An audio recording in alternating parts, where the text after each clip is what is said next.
देखिए, सबसे पहले तो लापता, भाग गए, भगोड़े हैं, इस प्रकार की भाषा भारत की सार्वजनिक जीवन में और संसदीय जीवन में अभी अभी सुनाई पड़ती है। जब से संसद सत्र शुरू हुआ तब से लगातार मैं संसद में आता हूं, मेरी चैम्बर में बैठा हूं। चूंकि संसद भवन के अंदर विपक्ष संसद को चलने ही नहीं दे रहा है, दोनों गृहों में, तो कोई जाकर क्या करेगा। जहां तक चर्चा का सवाल है, सरकार की ओर से किरण रिजिजू जी ने, जो हमारे पार्लियामेंट्री अफेयर्स मिनिस्टर है, उन्होंने बहुत स्पष्ट कर दिया है कि जो नीट आंदोलन के छात्र प्रदर्शन पर सभी प्रकार की चर्चा करने के लिए सरकार तैयार है और चर्चा के लिए समय सुनिश्चित किया जाए और विपक्ष तैयार हो जाए। पहले तो ये यही मांग कर रहे थे, हमने हाँ बोल दिया। मेरी ओर से भी मैंने कह दिया है कि मैं किसी भी सवाल का जवाब देने के लिए संसद में तैयार हूं, मगर वो चर्चा ही नहीं होने देना चाहते। अब जनता तय करे कौन भाग रहा है। आज भी मैं कहता हूं, आज 3 बजे तक स्पीकर साहब को वो पत्र दे दे।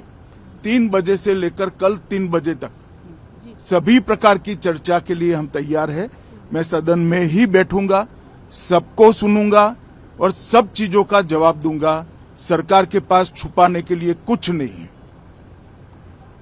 वो भी चर्चा करूंगा कि आपने क्यों चर्चा नहीं चाहिए। भारतीय जनता पार्टी की मोदी जी के नेतृत्व में सरकार, एनडीए की मोदी जी के नेतृत्व में सरकार हर चीज पर चर्चा के लिए तैयार है। संसद वो चलने दे बस। आज मैं चैनलों के माध्यम से इन विपक्ष को कहना चाहता हूं कि आप एक पत्र 2 बजे तक लिख कर दे दीजिए स्पीकर साहब को। 3 बजे से चर्चा चालू कर देंगे और कल 3 बजे मैं जवाब दे दूंगा सारी चीजों का। संसद में चर्चा करने के नियम बने हैं, तरीके बने हैं। अब मुझे कोई कहता है कि आप एक स्टेटमेंट दे दो, इतने गंभीर मसले पर इस तरह से चर्चा नहीं हो सकती है। शायद आपके पद्धति में होगा, मगर संसदीय पद्धति ये नहीं है।